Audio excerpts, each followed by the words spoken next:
Welcome to the next episode of the Wine Animal channel. Today's guest is not only Australian wine royalty, but one of the driving factors in my personal decision to go full-time into the industry. He's my biggest supporter, advocator, and critic, constantly pushing me to be better and encouraging me with ideas and passionate guidance. They say career-defining moments are what you look back on and reflect the most. What this great man has done for me cannot be put into words. I am at a loss for words to tell you the influence he has had on my life. A friendship formed over a shared obsession of wine and people, ensuring the next generation understand what this all means. Now, if you're anywhere near the epicenter of wine in Western Australia, and in fact the entire mainland of Australia, the name John Jens needs no introduction. He's been driving WA's wine culture, especially Margaret River, for nearly half a century, which is longer than I have actually been alive. Born in Victoria, John grew up immersed in wine from a very young age. By his mid-20s, he'd amassed a staggering collection of Penfolds Grange and stacks of other premium reds. That passion led him to the famed Roseworthy College in South Australia, forming lifelong friendships and industry connections. Then came the move to Perth in the late 1970s, just as Margaret River and the Great Southern were coming alive, and he's never looked back. Over his time, he has represented some of the giants, Pierro, Mosswood and Cullen, has had up to 6 wine stores under his John Jens Fine Wine banners. His influence and experience expanded fast. But what really defines him though, what is he all about? It's his tastings. For over 40 years, John has run Australia's largest formal tasting program, elevating Western Australian and global wineries alike, with the likes of Chateau Yquem flying in just to host sessions he led. Talk about some serious influence. Lamont is his crowning jewel. So much more than wine stores or restaurants, it's a chance to be transported to the heart of the wine industry, a chance to watch true professionals who ooze passion and knowledge in all their glory. In 2021, he received the Lifetime Achievement Award from the Margaret River Wine Association, officially recognising him as the region's biggest ambassador. But true to form, in his acceptance speech, he spent more time talking up others than himself. Away from the tasting bench, John is also an accomplished wine writer with over 25 years of writing for newspapers and is famed on the Great Wine publication. I don't know how many toasting notes he actually has, but it must be close to 1 million. Now his mission and goals are clear to see, helping guide the next crop of wine professionals to lead the industry.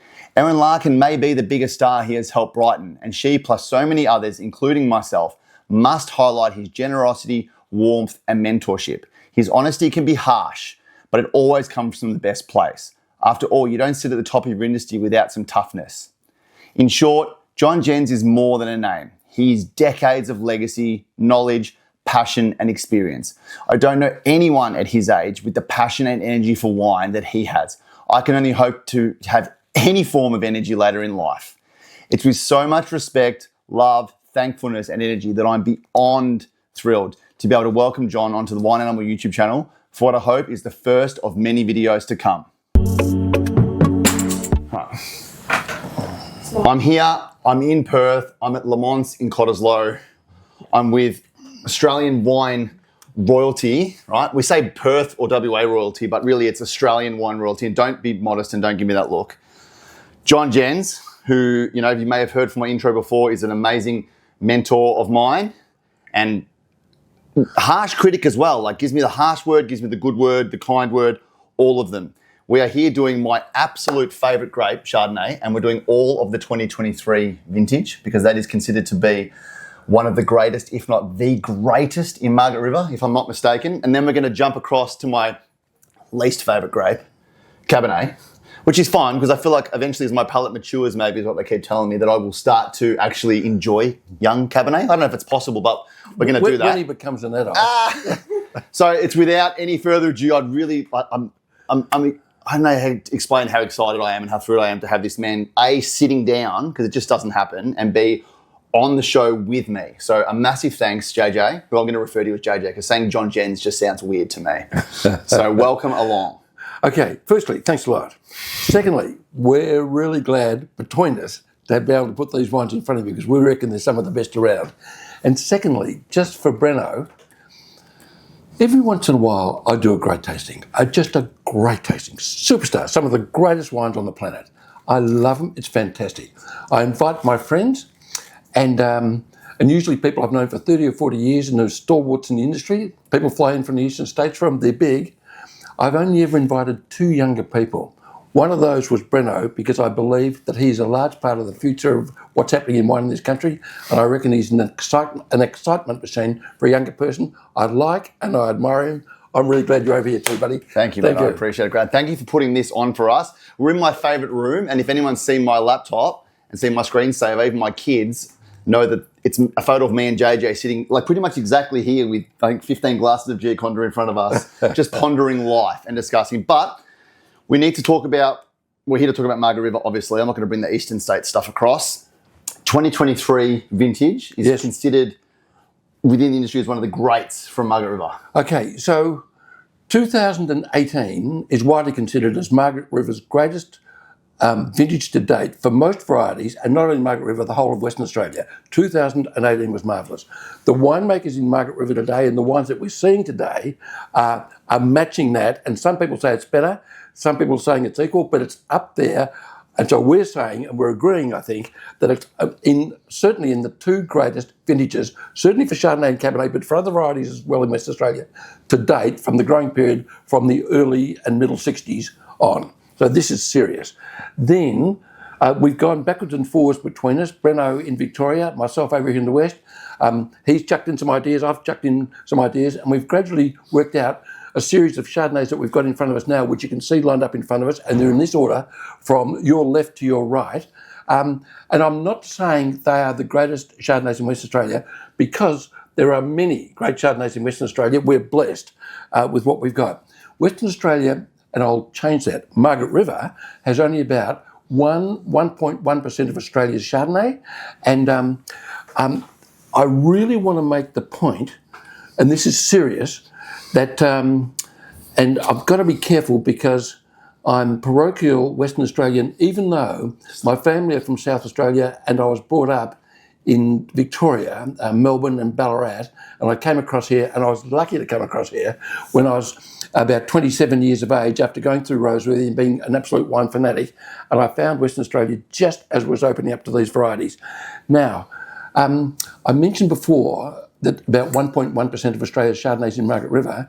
Now, the reason I mentioned that specifically is, and I've checked again as of this morning, we have a 7 capital city wine show system. It's largely the envy of the world. It's not the greatest wine show system on the planet. I think the Decanter World Wine Awards and the International Wine Challenge in London, the IWC, are the 2 great wine shows on the planet. We're not far behind them, and there'd be 100 countries with wine shows.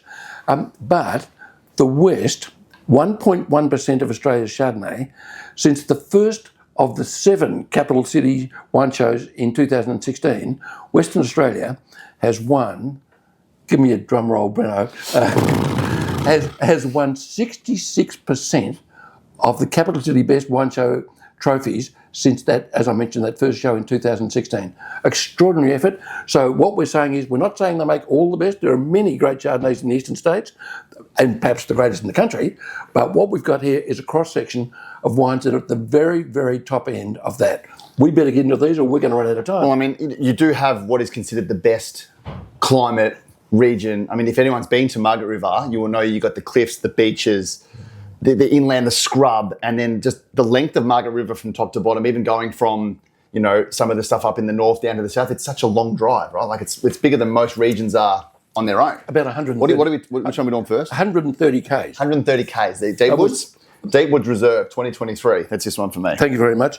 Left to right. So the reason why we've chosen the Deepwoods Reserve is because Julian Langworthy, the winemaker, is doing marvellous things. He's one of the largest winners and could be the largest winner. I haven't done the homework on that. I'm a stats person. Stats are my life. But I haven't done his total stats on all varieties. But this particular wine, which he does wonderfully and leaves a little bit of funk in there, just 2 weeks ago, 3 weeks ago, at the Canberra Wine Show, the national wine show, the one that everyone wants to enter, picked up the trophy for Best Chardonnay, and at the end of last year, towards the end of last year, also picked up the trophy at Brisbane for Best Chardonnay. So they're doing a wonderful job. It's very long. A lot of effort in the actual vineyard too. They've put in over the past few years. I've noticed, like watching, and I know one of the ladies that works in the vineyard there, a lot of effort and emphasis into giving back to the vineyard and the organic matter and, you know, time in the vines. And that's probably a massive change from those early vintages to what we have now, right? Is all of the wineries and winemakers are putting a lot more emphasis on, compared to when you started in wine. Absolutely. In the actual question. vineyard. I agree totally. You and I haven't discussed that, but that is correct, and it's a very good point. And the whole Fogarty family are immersed in wine. We almost don't have enough time to talk about it now, but they also have Evans and Tate over here. They've got Dalwhinnie, Taltani in Victoria. They've got Lowestoft in South Australia, Lakes Folly in South Australia, in New South Wales. They have purchased vineyard after vineyard after vineyard, famous vineyard after famous vineyard in this state, and just added it to the portfolio, even if they bring it home and make the wines over here. They've got Millbrook over here, which does marvellously in the shows as well.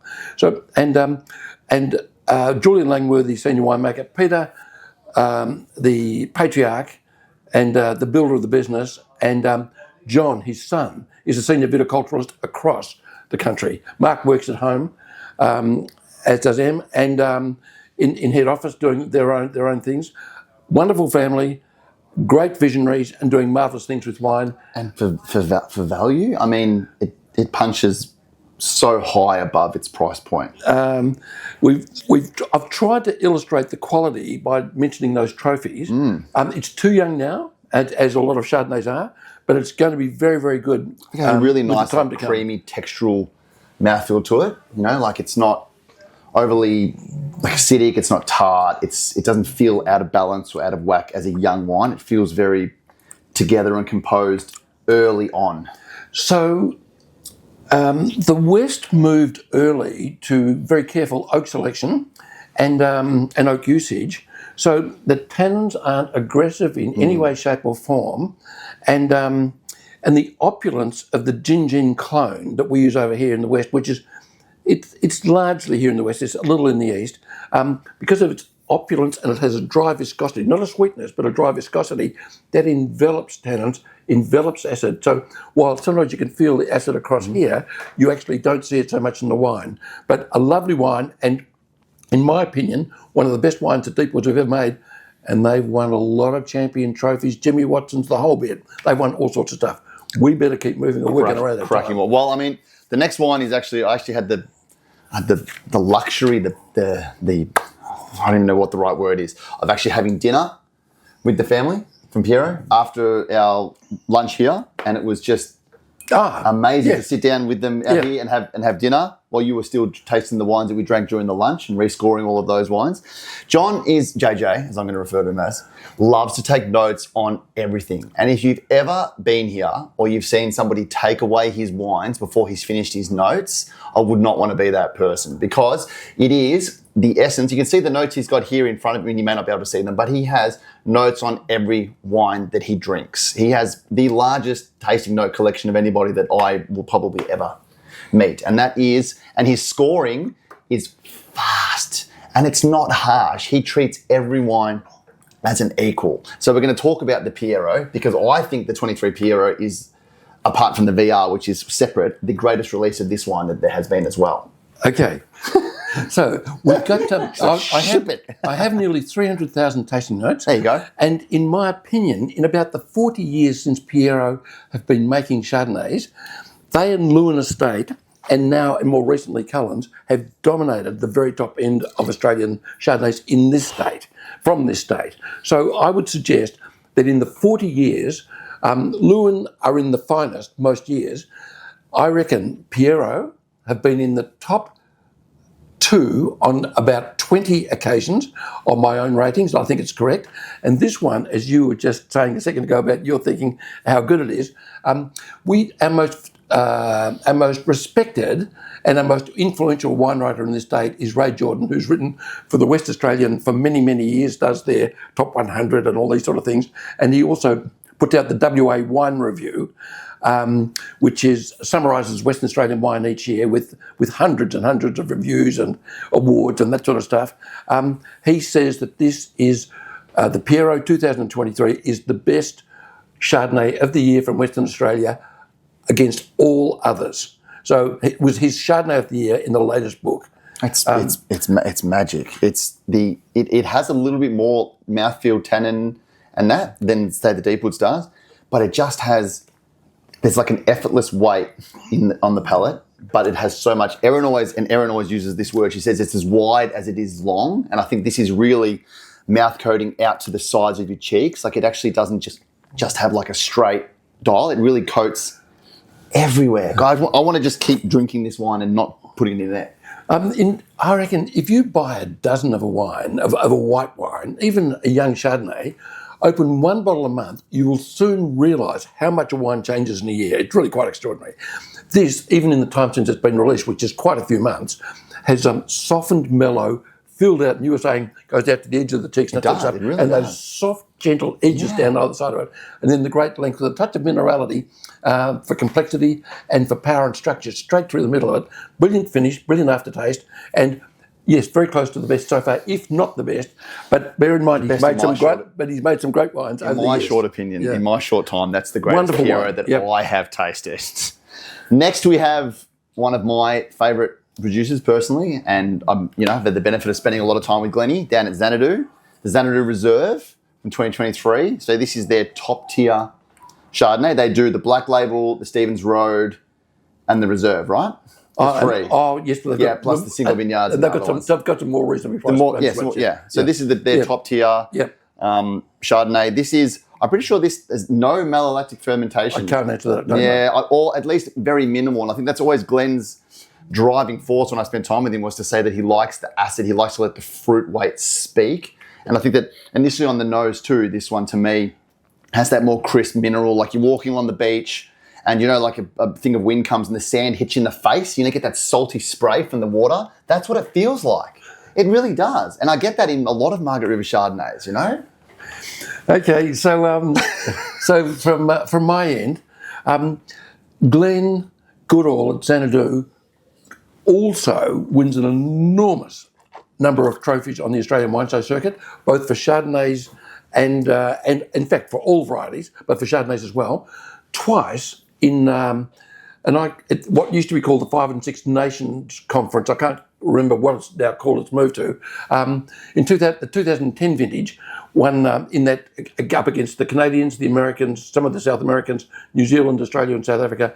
They Glenn picked up the 2010 picked up best white with the best Chardonnay and best wine of the show. Best Chardonnay, best white, and best wine of the show. And they repeated that same trio of trophies from the 2015 vintage. So whatever it is, he's got the runs on the board and he's doing the job. Holy Trinity, right? All three. So in my view, if I'm bringing people from Burgundy down from Perth into Margaret River and I want to show them the best of Margaret River, I duck into the Xanadu cellar door and they always have some aged wines available if you pay a little bit extra. Yep.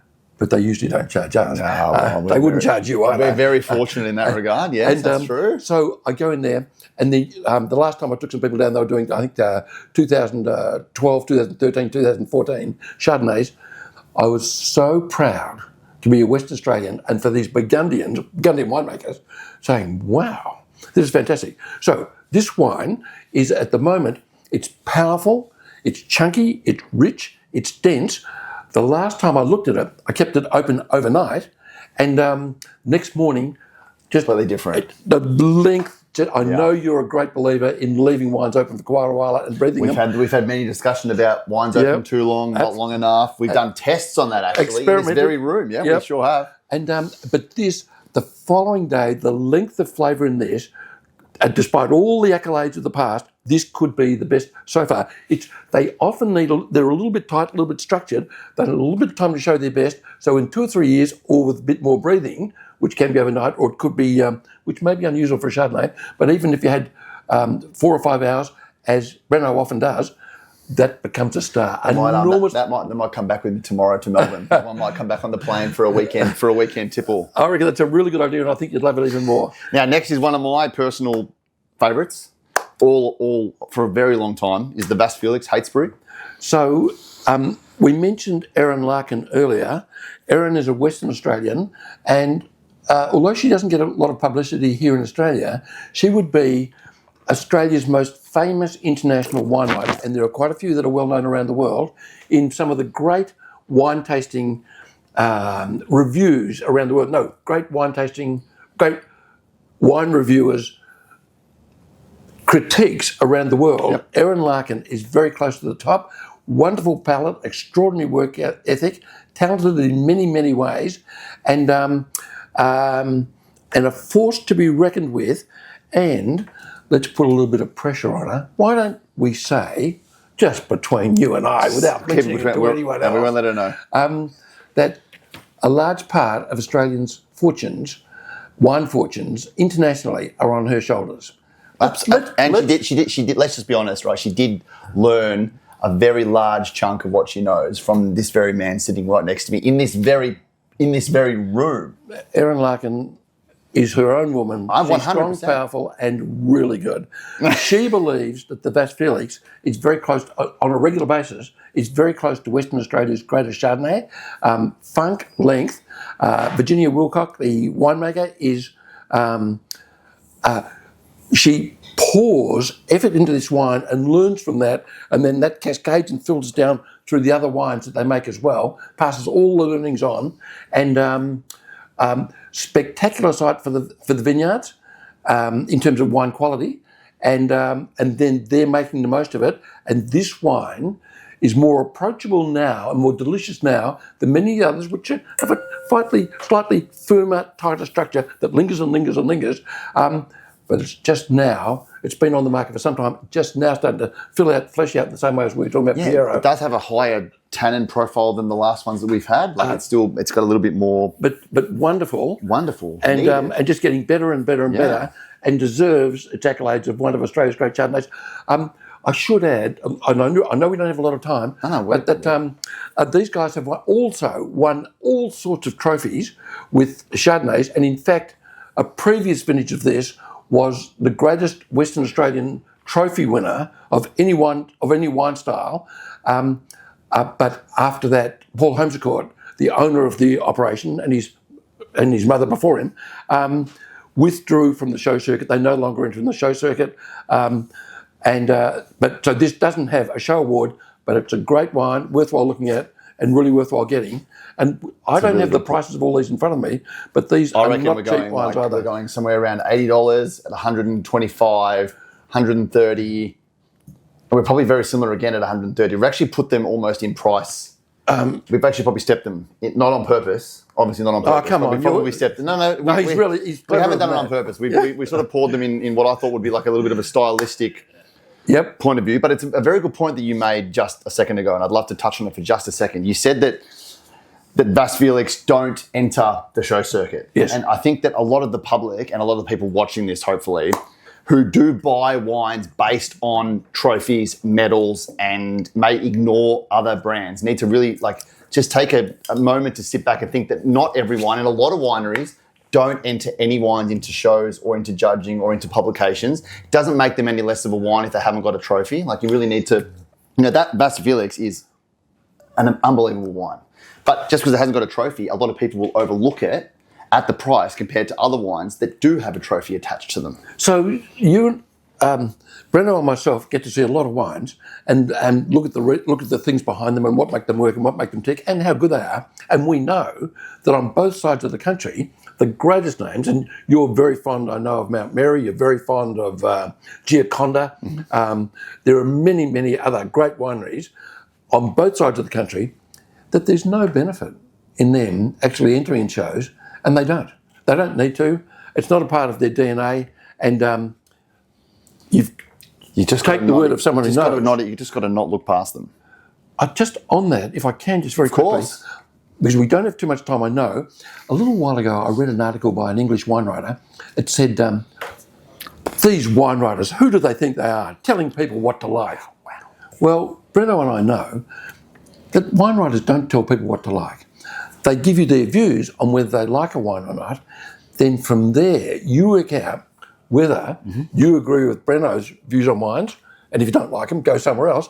Fine. If over here in the West, if you don't think that Johnny Jens gives you good advice on wines, go and find another wine writer, find another bottle shop, find someone who's got a tasting ability and preferences in the same as yours. Follow those people. Absolutely. So don't worry about the show trophies. follow. If you don't have time to trace him yourself, get hold of Brenno, follow him on his social media. In terms of amateur wine tasting, all right? We all professional stuff. We can go to my right, but we'll move into the next of the two. Yep. We'll call them the two big dogs, all right? I'm going to refer to them as the big dogs because Vanya Cullen is obviously a mentor of mine as well, and has been very kind and generous to me. I'm actually doing this with Vanya on Monday, but remotely on the computer at home. So I might need to take one of these home with me. So I've got a Cullen wine to drink while I talk to her. But the Cullen Kevin John to me personally, and this is only my opinion, it does not make it right. You know who taught me that line? This guy. This is the greatest Chardonnay over the past decade that's come out of Margaret River consistently, in my opinion. This is just my opinion and my style preferences. So you can quote me on that and give me as much grief as you want because I really don't care. But this is the 2023, and I think that, you know, in all that Vanya does in terms of biodynamics, vineyard management, carbon footprint with lightweight bottles, everything she's doing and the effort she's put in is truly, and she's been doing it for a very long time. It's not just something she just switched and started being a biodynamic winemaker. She's seeing the reward, or she's seeing the fruits of her labour, to sound very cliche. Yes, but what I'd add is that lots of people put in huge amounts of effort, put in huge amounts of thought, but still don't come up with results like this. Vanya was I won't say inherited because it's a part of the family. Vanya took over the family vineyards when she was young. Her mother, who was a physiotherapist, not a trained winemaker, had won trophies and reviews at Capital City Wine, great reviews around the country and at Capital City Wine shows, for a lady who was a farmer who'd brought up 6 children, largely on classical music. That's more than I've got. And that's right. And now from there, let's swing back to the wine. So my view is in the last, I'm really not quite sure how long, but we'd certainly say maybe since the early 2000s, middle 2000s, Vanya joined Lewin Estate at the very top end of the Chardonnay tree in Western Australia. This is only personal opinion, as discussed. And in marked lineups, the wine stood out. You'd be going along tasting, and you think, what is that? That stands out. I don't quite understand that. What is it? Then you go to the next one. What is this? You wouldn't even know the Cullen was in there. And you think to yourself, I'm taking to take some photos of if this was a Meursault, I would think it's sensational. Yeah, agreed. But it's a totally different style to all these other wines. It really does stand out in that lineup. Like if you were doing judging and you were going through and smelling them, you'd be putting that separately. Worked and merely, great complexity, brilliant finish, brilliant aftertaste.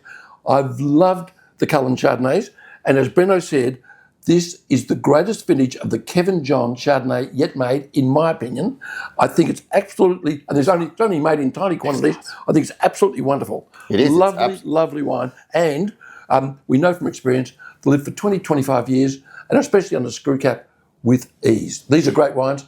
I've had very old wines, occasionally with the family, or that we've had tucked away ourselves. Truly wonderful. All of these will live for each of these will live for a minimum of 20 years. Minimum of 20 years. And then very generously by this man, as the last wine in this Chardonnay lineup, we've actually opened up. We've gone away from the 2023, haven't we? We've gone to a 2022. So this is the Kevin John Flower Day. So this is the Legacy series. So she has a fruit day and a flower day. Yes. For 2022. Oh, yes, she does. She does, yes. Different. Sometimes none. Sometimes one. Sometimes two. Sometimes two. It all depends on the vintage itself and the biodynamic calendar and just her feel and instincts on the actual vintage, right? And that's really what it comes down to at the end of the day. Now, this is, a really large step up in price, and we'll be completely honest. This is over $350, $400. There you go. So you're looking at, I think the Cullens now, the new releases are around $190. So you pretty much double the price to get into one of the Legacy series bottlings. And I mean, this is obviously limited production too. Like there's very limited bottles. Sometimes as low as 25 dozen, sometimes as high as 70 dozen. Now, we don't have Lewin Art Series Chardonnay in here today because their 2023 is not released yet. And Brenno and I really want to get a handle on the 23 vintage. And the 2020 Lewins are truly great wines. The 2020 Art Series Chardonnay, the 21 and 22 on the market, absolutely wonderful. 23 I haven't seen yet, but looking forward to it. Haven't seen the 23 of this yet from the great 23 vintage, but looking forward to it very much. Very much looking forward to it. So in my opinion, the Legacy Series Chardonnays are, along with the best of Lewin, are Western Australia's greatest Chardonnays. I love them. Some people will choose a great wine for its structure and power, like Chateau Latour. Some will do it for soft, rich opulence of the Domaine de la Romanée-Conti. Or there could be some Burgundian producers who are light, fragrant, ethereal, and just drifts away. They don't make great wines. None of those things make great wines. What makes a great wine, in my opinion, only my opinion, is length of flavour. I got him really Continuously hard. goes. Yeah. He's got me a lot of times really hard. Length of flavour is the key. Terrible. The Legacy series and the Great Chardies from Lewin are the longest, the greatest lingering flavours of any Western Australian Chardonnays, in my opinion, and I place enormous importance on that. I think these are great wines. I do think that the 21 is a whisker. The 20 and 21 are a whisker ahead of this, but I still love it.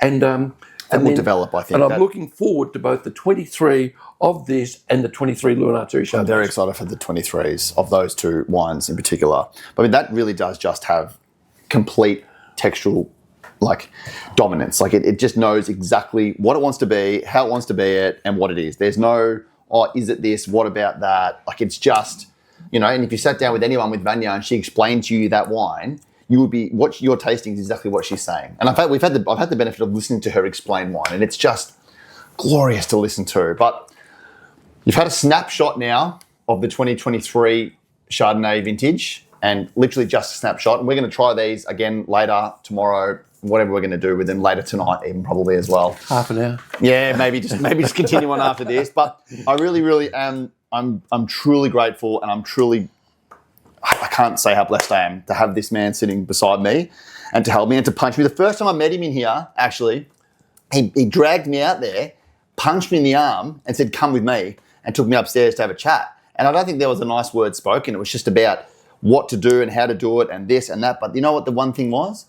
It's only his opinion and it doesn't make it right. So everything we've said today is just what the both of us believe. We hope we've been helpful, insightful, and entertaining more so than ever. Remember, this is only my third or fourth episode of this, so we really hope we're getting better. But JJ, thank you. Thank you, mate. I appreciate it greatly. I'm really grateful for the opportunity because I wanted another chance to see these too. And he said I was generous by putting this on. I just wanted a chance to look at it. Well, there you go. So stay Thank you so tuned for much. part 2 with the Cabernets. And the wine animal is out.